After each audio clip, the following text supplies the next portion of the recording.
Hello mga guys, welcome back to my channel, Just Automotive. Mga guys, truck, matigas yung clutch o sumisipa, lumalaban.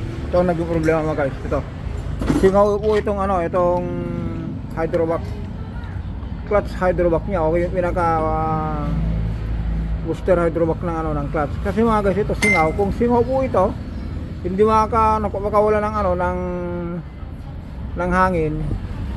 Kasi sabi yung driver, bakit daw inapakan niya yung clutch, pati yung preno nawawala. Kasi mga guys, ang hangin po kasi ang pinanggagalingan po ng supply ng hangin sa puwit ng alternator. Ngayon, kung inapakan mo yung clutch tapos singaw ito dito, pati yung hydrovac ng brake, idadamay na po yun, bibitawan niyo yung hangin, hindi makaipon, titigas yung preno, titigas yung clutch. Kaya ito lang ginagawa natin dito.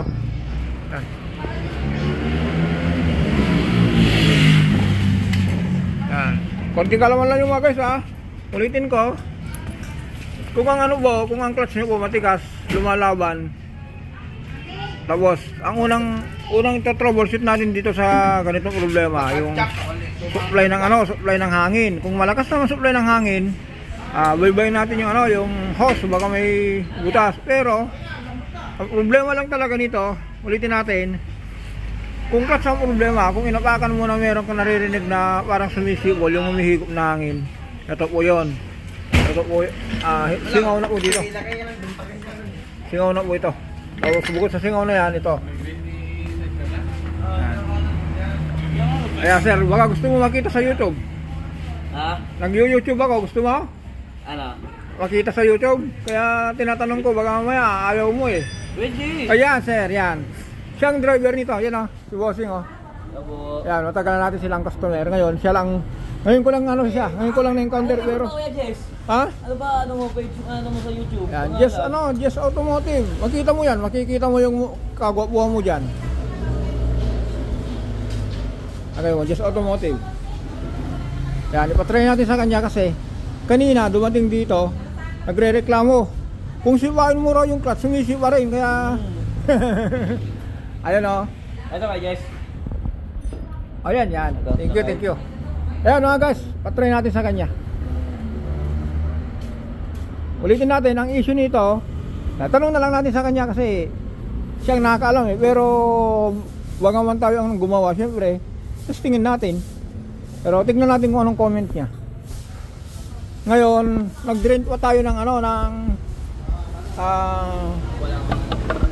tawag dito. Anton. Sa'yo ba ito? Okay pa sa akin. Ayan. Lagyan pa natin ng ganito. Ibigyan na lang. Yun. Yun na, pinalitan lang natin yung hydrovac na yan ito.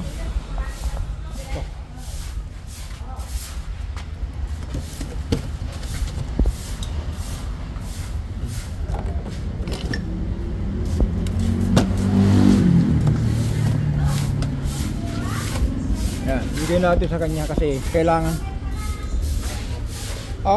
mo yan. Report mo kay Bossing. Paano kay boss? Oo, may pay.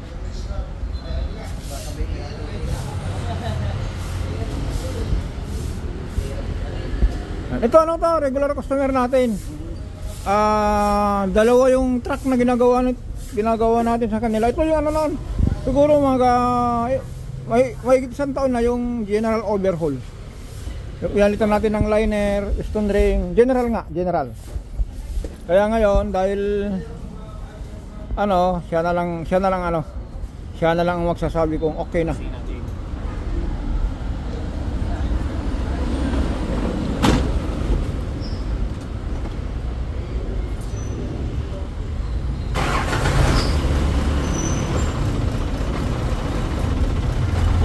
Walang but daw. Lambot na. Nanibago.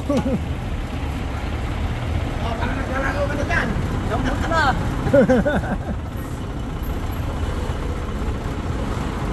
Hindi ko sa labas kay Jess. Sige. Anong Okay na? Ayun, lambot. Lambot daw. Hindi ko tumitigas. Thank you sa subscribe mo. Okay, sige.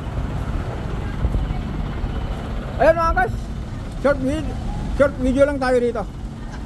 Ay. Thank you, thank you, thank you. Ingat, ingat, ingat. Ano ba ito eh? Ah.